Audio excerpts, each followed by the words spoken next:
Hello YouTubers, Alaska Prepper here. Ladies and gentlemen, after reading this article, I realized that many of us don't take account as to the dangers that are right around the corner in respect to where we live.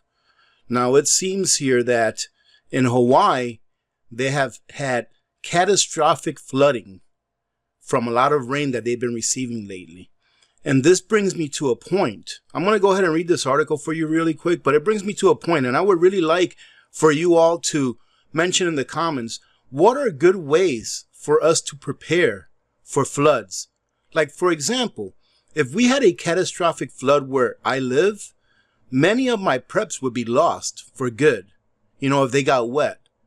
However, other preps would still be good.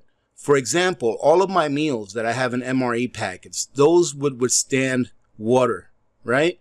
All of the cans that I have, those would be good for a while as long as they got dried up and they weren't allowed to rust. However, what kinds of things do you think we can do to protect ourselves against flooding as far as our preps go? And what are good preparations to have for flooding? All right, let me go ahead and read this for you. Unprecedented flooding in Hawaii prompts state of emergency. Catastrophic flooding from a stream swollen by heavy rains prompted officials to order evacuations from a town north of Honolulu on Tuesday, just one day after fears of a dam breach on the island of Maui. The evacuation order was lifted about 11:30 p.m. Tuesday night, 7 hours after it was issued. The Honolulu Department of Emergency Management has directed people to leave Halewa Town on Oahu's North Shore, an area famed for big wave surfing, immediately. Torrential rains have inundated parts of Hawaii for the past several days. The governor issued an emergency declaration in the wake of severe flooding that destroyed homes and washed out roads. The governor said the declaration allows the state to quickly spend funds to address emergency needs, including to protect health and safety. The National Weather Service reported that 13.2 inches of rain fell in the area on Monday. The entire state was under a flash flood watch amid heavy rains expected to last through Wednesday morning. This is why we prepare, ladies and gentlemen, because we just don't know when something like this is going to happen where we live. About 6 homes on Maui and 2 bridges were heavily damaged or destroyed.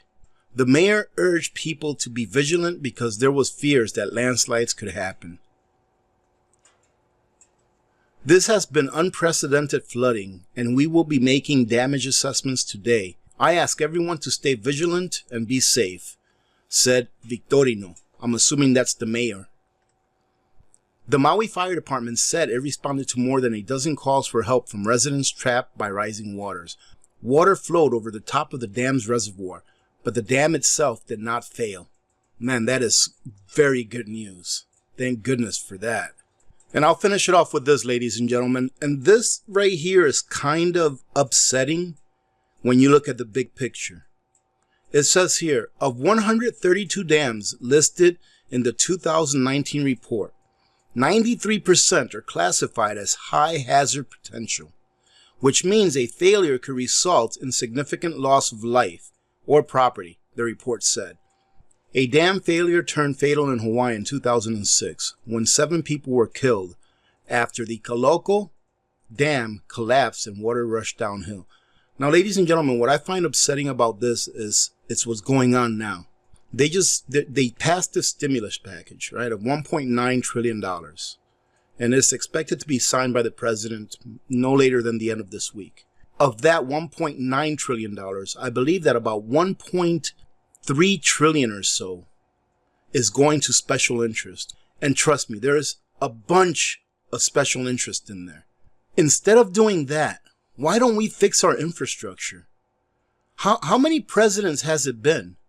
This has nothing to do with partisanship. It has nothing to do with sides of the aisle. How many presidents have we had that we have always heard them say, we're going to fix the infrastructure? We're going to put people to work with shovel-ready jobs. We're going to fix the infrastructure.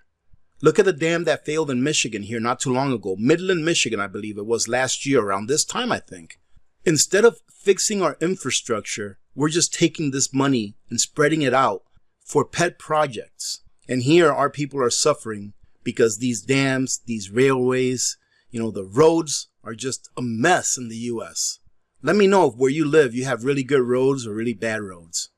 So I hope you got something out of this. And please leave in the comments, what would you do to your preps, or how would you prep in order to be more resilient towards a flood? Maybe we can learn something from this. All right. Thank you very much for joining in, ladies and gentlemen. Have a great day. Remember to be good to each other. When good people do good things happen. Remember to reach one, teach one, and repeat. If we all did this, the world would be a better place, and you know that it will be a better place. Many blessings to all of you and your families. This is Alaska Prepper. I'm out.